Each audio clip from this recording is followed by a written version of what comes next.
Hello there. Good day. I hope that you are safe and well. Today is a very exciting day because we're kicking off a 4-part series of transformational change. This is obviously a monumental moment where the entire world is amid transformation. On a global level, including in the United States, we are headed in a positive direction from this pandemic. However, there are some organizations that are not on an uptick. And similarly, the uptick of transformation from an individual to individual level is going to differ based upon the person. Our 4-part series of transformational change will include part 1, individual transition and change. What does that look like on an individual level to transition? Part 2, the steps needed to develop an effective change leadership strategy. Part 3, we're going to discuss the 10 pitfalls to avoid when trying to lead change successfully. And part 4 is going to be the ways to increase change maturity within your organizations. Today specifically, we will address individual transition and change. Now, usually within an organization or a team, they may decide that change is necessary for some very popular reasons, including in response to the world, like this pandemic, or response to marketplace demands. They may want to change or transform to save money, to save time, to provide better quality, or to even create better services or products, creating something completely new altogether. Whether an organization is 300,000 or 10, they might make a decision for the sake of the entire organization to transform or to change.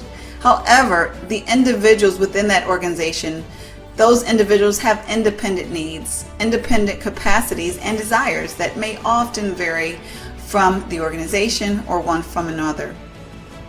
Your organization may be working to adapt right now due to COVID to telecommuting or what have you. They may be working on changing processes to make them more compliant, or need to cut costs or save money in order to survive. Regardless of the reason for your organization's transformational change, all individuals in your organization will not respond the same way. Now, I would like to share with you what the change process looks like on an individual level.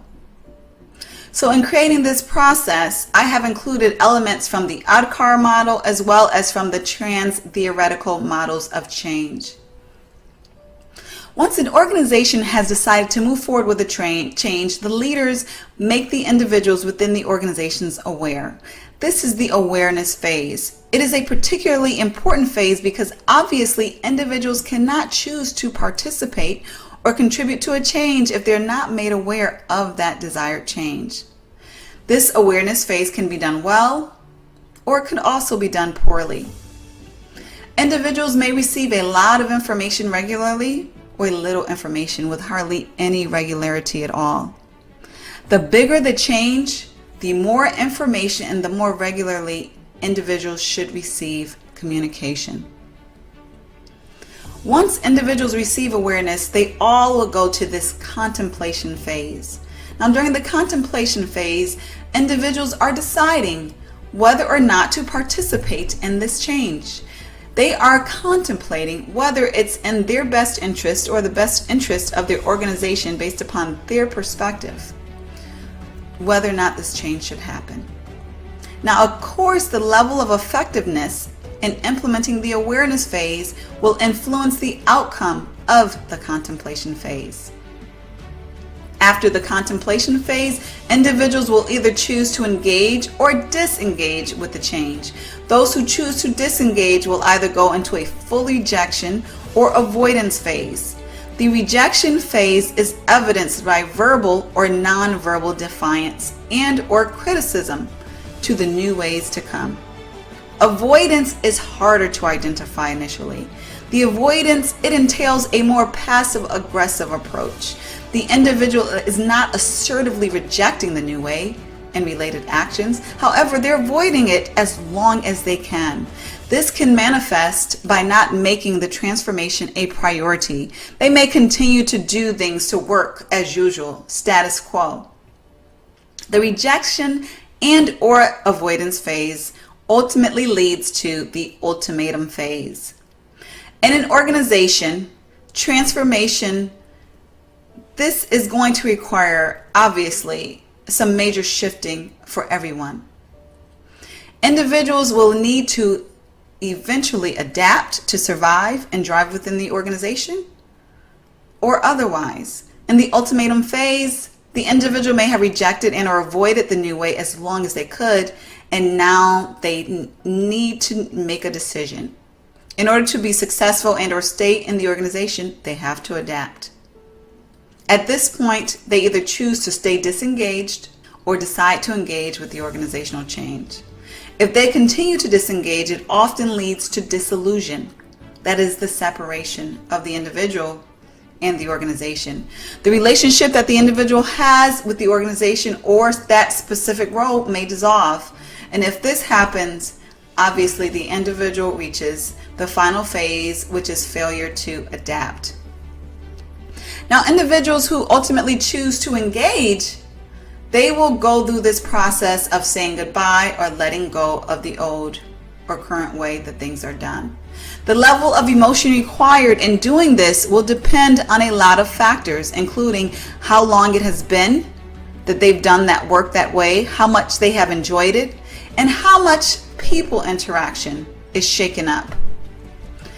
This is going to influence grossly the level of phase changes that they will need to go through and how long in order to ultimately be successful.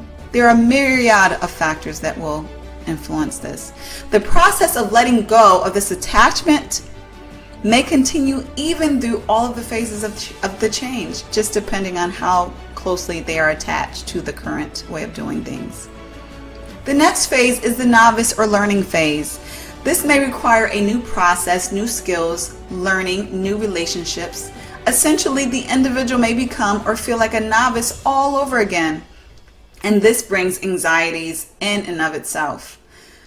Once the individual can effectively learn the new skills, processes, or relationships, then they are able to start doing the new action effectively.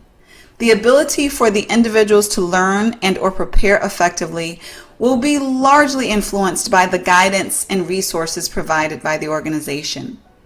As the individuals continue operating in the new way with new actions and behaviors, the individuals then enter the habit phase. Their performance in the new action improves. They gain confidence and comfort in the new way and can contribute successfully to the organization's transformation. They officially reach the final phase, successful transformation. Those are the phases of individual transition and change within the organization transformational process. Thank you for joining us on this journey of transformational change. I hope that you will stay tuned for parts 2 through 4 in the following weeks. If you know a colleague or a friend who will benefit from this information, please share it through email or social media.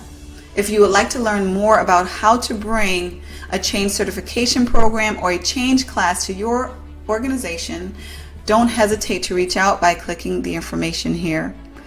And to learn about availability of coaching spots with Dr. Lepora for leadership, transformation, or change and talent management services, please reach out for your complimentary exploratory session. Have a wonderful day.